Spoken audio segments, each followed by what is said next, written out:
Russia থেকে অপরিশোধিত তেল আমদানি অব্যাহত রাখার শাস্তি হিসেবে ভারতের উপর অতিরিক্ত 25% শুল্ক আরোপ করেছে যুক্তরাষ্ট্রের প্রেসিডেন্ট ডোনাল্ড ট্রাম্প।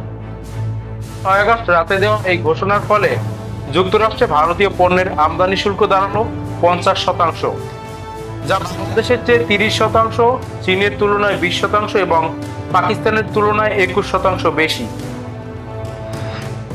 অর্থনীতিবিদরা বলেছেন, বাংলাদেশের জন্য এই পরিস্থিতি বিশেষভাবে অনুকূল হতে পারে।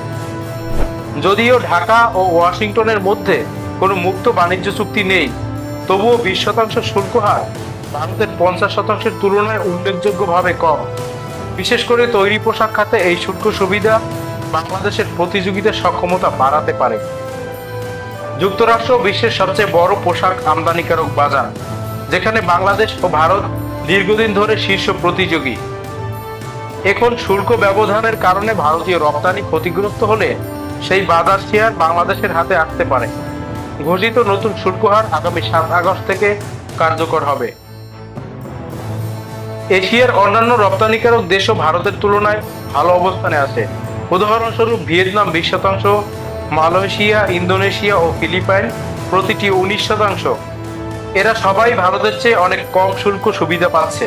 ফলে বৈদ্যুতিক ও ইলেকট্রনিক্স পণ্যের বাজারে এসব দেশের প্রবেশাধিকার ভারতের তুলনায় অনেক বেশি হতে পারে। বিশ্লেষকদের মতে, যুক্তরাষ্ট্রের বাজারে শুল্ক হার যত কম, ততই প্রতিযোগিতায় এগিয়ে থাকা সম্ভব। বিশেষ করে যদি মার্কিন খুচরা ক্রেতারা কম শুল্ক সুবিধার কারণে ভারতীয় পণ্যের বদলে বাংলাদেশের পণ্যকে অগ্রাধিকার দিতে শুরু করেন, তবে আগামী কয়েক বছরের মধ্যেই বাংলাদেশের বাজার শেয়ার উল্লেখযোগ্যভাবে বাড়তে পারে।